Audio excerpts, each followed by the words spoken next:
What's up sa inyo mga padders, no? Nakikita nyo ba yung mga gulong na yan? Ang tawag dyan ay gripper motorcycle tire. At kung nakikita nyo nga po pala padders, sila nga po pala ang tutulong sa ating bagong team, sa ating bagong family sa Sarangani Marlins, ang gripper motorcycle tire.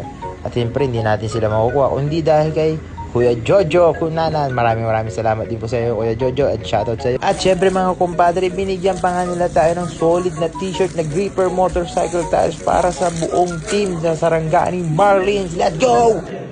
So padders, sponsor natin to. Yun no? May sponsor na ulit sa Sarangani. Ha? Bitin? Yung mga sponsor natin padders sa Sarangani. So abangan nyo kami doon padders ha. Lalaban lang sa Sarangani. Let's go! At ito pa nga mga padders, ang pwede nating ipamahagi mga t-shirt hatid sa inyo ng gripper motorcycle tires sa mga fans ng Sarangani Marlins dyan sa Isabela, Ilagan. Abangan niyo po kami dyan. At pwede namin kayo pamahagian ng mga t-shirt. Let's go! Siyempre mga kumpadre, ay taos-puso tayo nagpapasalamat kay Boss Robin Tan dahil sa kanyang malaking tulong po sa atin sa Sarangani Marlins team, sa ating family. Sa kanyang tulong na ibinigay niya sa atin, ay isa po ito sa natanggap ng Sarangani Marlins na malaking sponsor po para po sa amin. At syempre kung meron pa mag-sponsor dyan, baka naman mga kumpadre, Sarangani Marlins tayo. Kasama nga po pala natin dito mga kumpadre, sa marami nagtatanong, ay si Idol Coach Kit.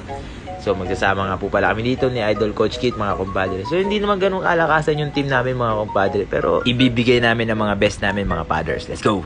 Boss, maraming salamat. Thank you so much. Thank you. Uwihan na kami. Thank you.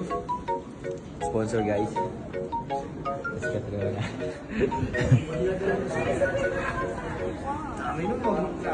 Dami ditong gulong padders. Oh, dito na kayo bumili padders. Ayan o. Dami dyan padders.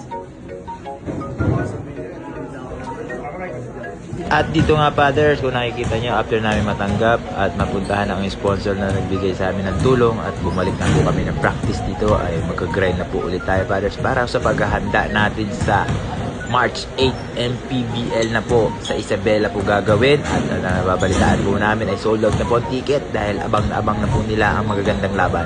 Good luck padders, let's go!